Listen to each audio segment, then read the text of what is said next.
జర్నలిస్టుల సంక్షేమం కోసం గత 70 ఏళ్లుగా పాటుపడుతున్న తమ సంఘం డెస్క్ జర్నలిస్టులకు ప్రభుత్వం అన్యాయం చేస్తే ఊరుకునే ప్రసక్తి లేదని టీయూడబ్ల్యూజే రాష్ట్ర అధ్యక్షుడు విరాహత్ అలీ అన్నారు. ఇక బస్ పాసులతో సహా అన్ని సంక్షేమ పథకాలను వారికి వర్తింపజేసేందుకు తాము ప్రభుత్వంతో చర్చించి పూర్తి స్థాయిలో న్యాయం చేస్తామని భరోసా ఇచ్చారు. డెస్క్ ఇతర జర్నలిస్టులను తాము వేరుగా చూడడం లేదని క్లారిటీ ఇచ్చారు.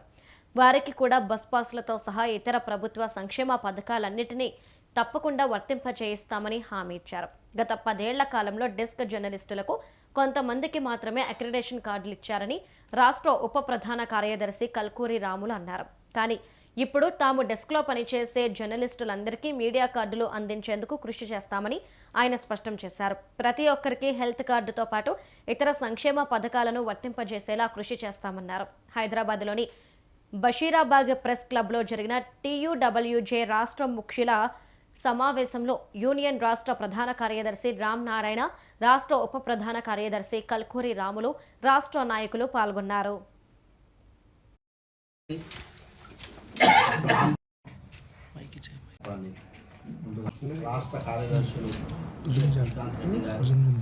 ముఖ్యంగా గత 10 సంవత్సరాల కాలంలో మనం తీసుకున్న అక్రిడేషన్ కార్డు దేనికి పనికొచ్చిందో మనందరం ఒకసారి మనసాక్షిగా ఎవరు గుండె మీద చేసుకుని వాళ్ళందరూ ఆలోచించాలి.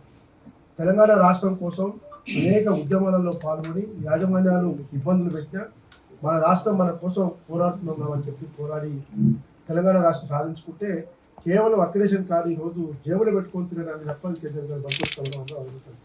కానీ తెలంగాణ రాష్ట్రం ఏర్పడ్డాక ప్రభుత్వంలోకి వచ్చిన పెద్దలు జర్నలిస్టులను ఏమాత్రం గౌరవించారు, ఏమాత్రం దగ్గర రానిచ్చారు, ఏ సమస్య పరిష్కారం కోసం దగ్గర రానిచ్చారో ఇలా పోరాడుతున్న నేతలు కూడా మన సమాధానం చెప్పాలి. కాబట్టి తాజాగా వచ్చిన ఏదైతే జీవో ఉందో media academy chairman Srinivas Reddy గారి ఆధ్వర్యంలో నియమించిన జీవో తీసుకొచ్చిన జీవో పైన కొన్ని అపోహలు కల్పించి అబద్ధాలు సృష్టించి ఈరోజు కొంతమంది జర్నలిస్టులు తప్పులో పడుతున్నారు.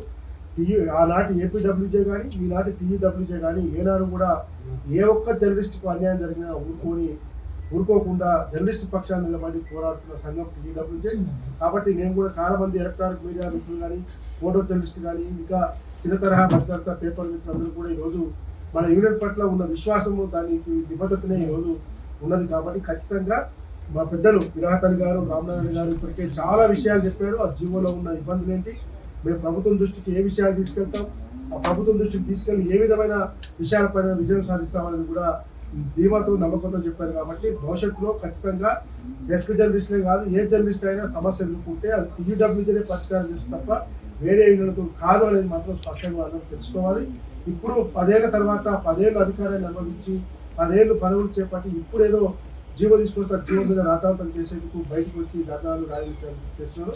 కాబట్టి ఏ ఒక్క జర్నలిస్ట్ కూడా వచ్చిన జీవో పైన ఆధారపడాల్సిన అవసరం లేదు. మీకు ఏ అనుమానాలు ఉన్నా, ఏ విషయంలో ఇబ్బందులు ఉన్నా మా యూనియన్ అధ్యక్షుడు కానీ మీడియా చైర్మన్కి నేరుగా మాట్లాడి మీ యొక్క అనుమానాలు వ్యక్తం చేసుకోవచ్చు. కాబట్టి అందరూ కూడా ప్రతి ఒక్క జర్నలిస్ట్ మిత్రులు కూడా తెలంగాణ రాష్ట్రంలో ఏ ఒక్క జర్నలిస్ట్ కూడా ఇబ్బంది పడకుండా టీయూడబ్ల్యూజే అన్ని రకాల జర్నలిస్టులకి అండగా ఉంటుందని చెప్పి తెలియజేస్తున్నాం.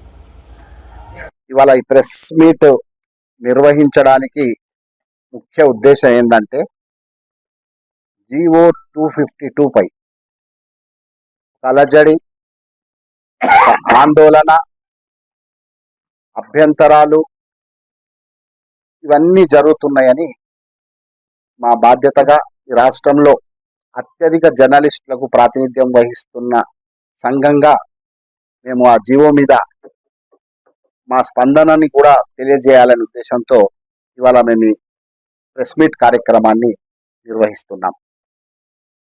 వాళ్ళ రాష్ట్రంలో వర్కింగ్ పార్టీని స్వాగతిస్తుంది. ఎందుకంటే 70 ఏళ్లుగా వర్కింగ్ జర్నలిస్టుల సంక్షేమం కోసం నిరంతరం పోరాడుతున్నటువంటి చరిత్ర మాకుంది. ఆ పోరాటాల్ని నిర్వహిస్తున్న ఘనత కూడా మా సంఘానికి ఉంది గనక మేము వర్కింగ్ జర్నలిస్టుల పోరాటాన్ని స్వాగతిస్తున్నాం.